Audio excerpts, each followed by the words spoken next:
know that before the communist rule, the Soviet, which was called Russia, was governed by the Tsars. And I asked Dr. Bing whether the Tsars believe in human rights. This was what they told me. Or he told me, Dr. Bing. Too bad. They did not believe in human rights. Apparently, it was very similar to the communist regime. Maybe a little bit more leniency, but I could be wrong. It was also totalitarian.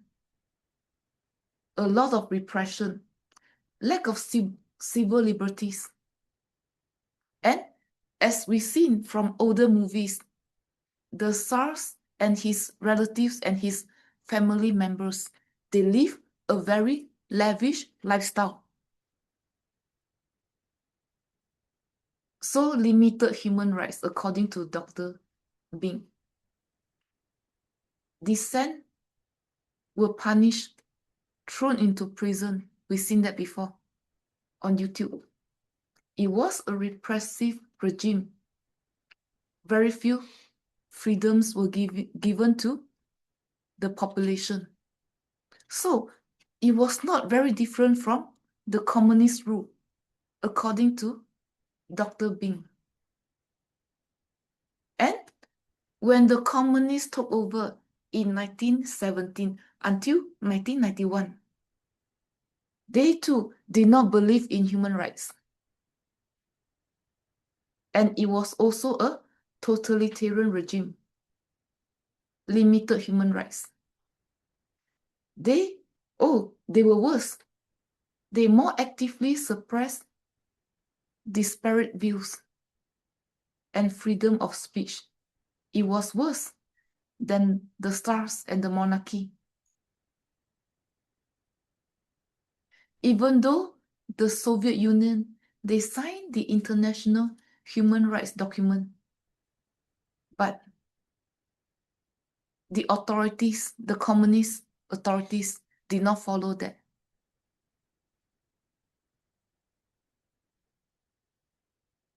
So it's not very different from the monarchy. And what about now?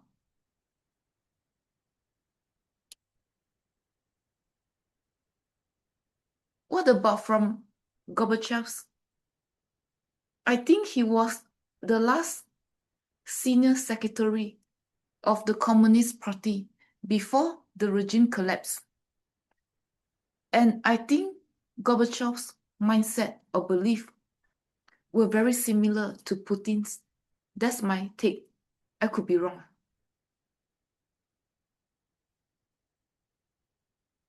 And he too did not really believe in human rights. He thought that human rights were not consistent with the regime's political and economic policies, even though he introduced reforms to make things easier, maybe to improve certain aspects of people's human rights. He tried to improve people's quality of life. He tried to promote democracy to some extent. And it seems that his belief in human rights only concentrated on the political and economic policies.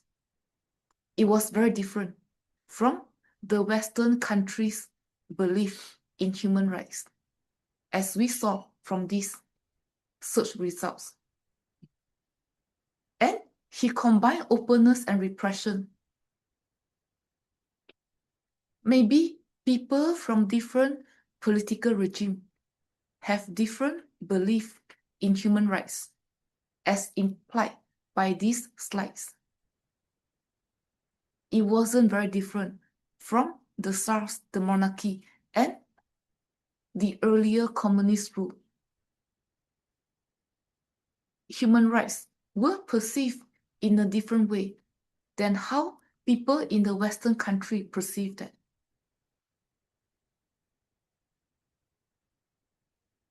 even though he allowed greater freedom of expression and maybe more sharing of information.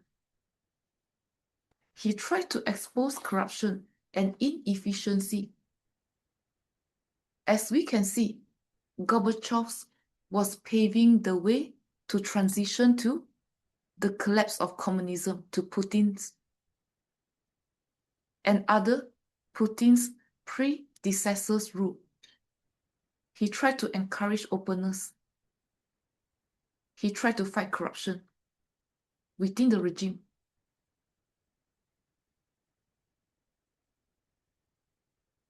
But he wasn't in charge alone. His comrades, so to speak, did not agree with him. So they did not follow his ideals or his belief. And because of that, there were no public trust.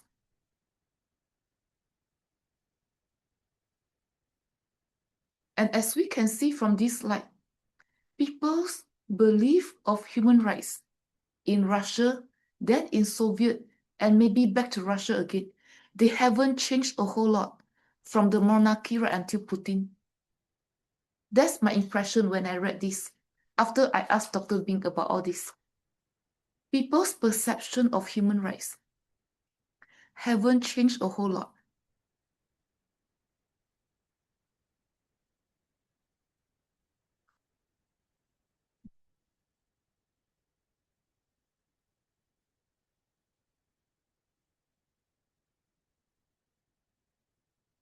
And some also perceive that maybe Gorbachev was just trying to appease the Western critics.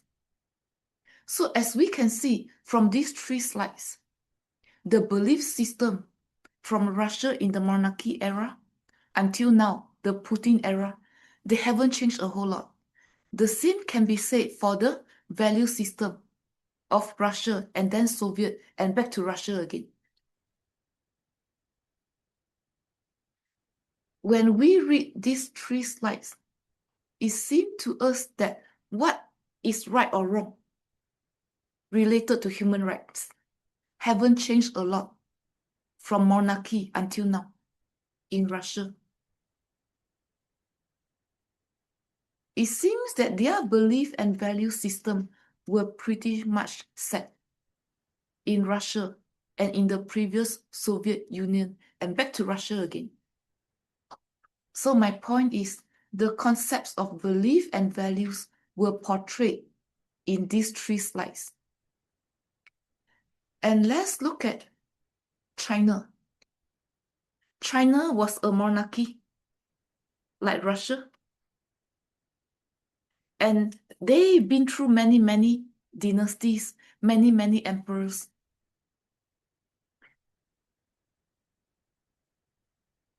And the Chinese kings did not have a formalized belief in human rights. And their system of governance emphasized virtue. But they also believed that people had a right to overthrow bad and corrupt governments and kings and monarchs. This was embedded in their value system. It is the right thing to do to overthrow corrupt governments and kings. And they thought that this idea is true. If the king is corrupt or the government is corrupt, it's okay to overthrow them.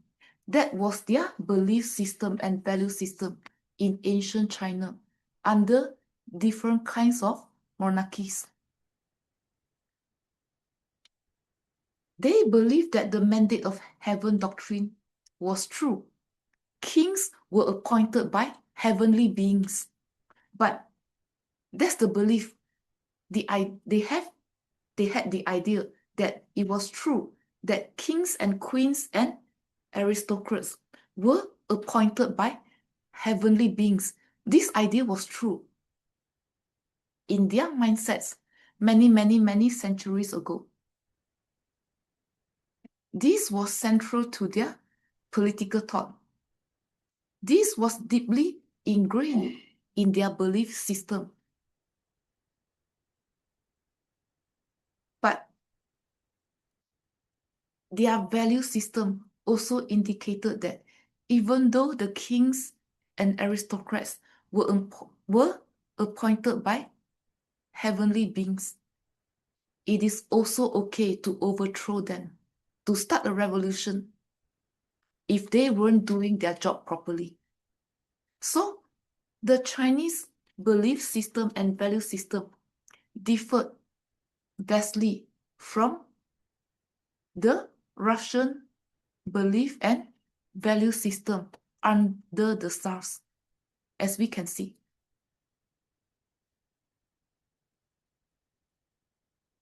And in 1911, the last monarch was being overthrown, and China was a republic from 1911 until 1949, before the communists took over. And this is what the republic government believed. They also believe in socialist ideologies. And they believe in advancing people's human rights to some degree, in advocating for people's livelihood, equal land rights. That's another aspect of human rights and social welfare.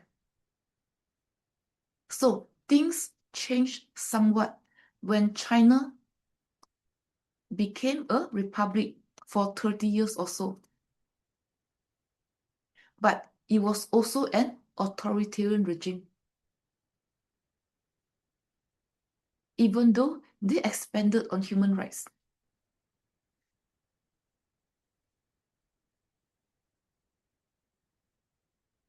And they try to establish a modern and democratic government. And because of that, they try to expand land rights and social welfare. But they fail to deliver social justice until the communists came to power. And as we can see, the Chinese belief in human rights were different from the Russians' belief in human rights. And these were, yet again, different from the Western construct of human rights. So how people think about human rights are influenced by their belief and value system. And this has something to do with their political context. And what about China from the communist rule to this day?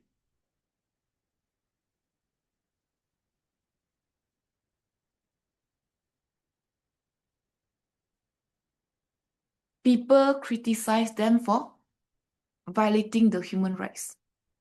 People to this day, they still criticize the communist government for violating human rights. Do you know that the Chinese Communist Party, they could take people's organs and donate it to the other individuals who needed those organs without the so-called donor's consent? And they did that to inmates who were executed. They took the organs out of these inmates on the death row after they were being executed. And they gave these organs to different hospitals, to the different patients who needed it. Maybe this was an efficient way to allocate resource. We can see it that way. But they might have violated the human rights of the inmates on death rows. So different countries criticize them. And people in this Xinjiang province in China, to control their births, this is a minority group. So their fertility tended to be higher, influenced by their values and beliefs. And this minority group was forced to go through sterilization. And if they don't comply, they were being sent to forced labor or to camps or detention. And the Uyghurs Muslim groups weren't treated well. They were being forced to assimilate into the mainstream Chinese culture. If they did not comply, they too were being sent to camps and detentions and whatnot. And they were being forced to adopt the mainstream Chinese curriculum. Bilingual education was not encouraged to the minority groups, whether it's in the Xinjiang province or among the Muslim groups. Bilingual education were being banned essentially. So we can say that the rights to education were being violated in this sense. People weren't allowed to learn about their own language and culture or whatnot, or to learn things, to learn different subjects in their own language. And the communist rule to this day is characterized by authoritarianism and suppression. People who disagree with their political views were being sent to camps, were being silenced, were being imprisoned or whatnot. And this Tiananmen Square protest was a pro-democratic movement. And it was organized by college and university students. They wanted more openness and more voice, more opportunities to voice their opinions in China, and they were being silenced. The government during that time, in 1989, they sent military troops and other military tanks to squash these students. Many of these students were killed. If they weren't killed, some escaped to the embassies, foreign embassies in China. They sought asylums through these embassies, and some of them, because of that, through these foreign embassies, they were able to escape to other countries, to Europe, to the US, or to Taiwan. So things haven't changed from ancient China until now. And they don't encourage their people to adopt the Western ideals of human rights. Their understanding of human rights are very different. As we can see in Russia and in China, from how the Westerners perceive human rights. And because of that, people's understanding of human rights are often reflected in their belief and value system. Okay,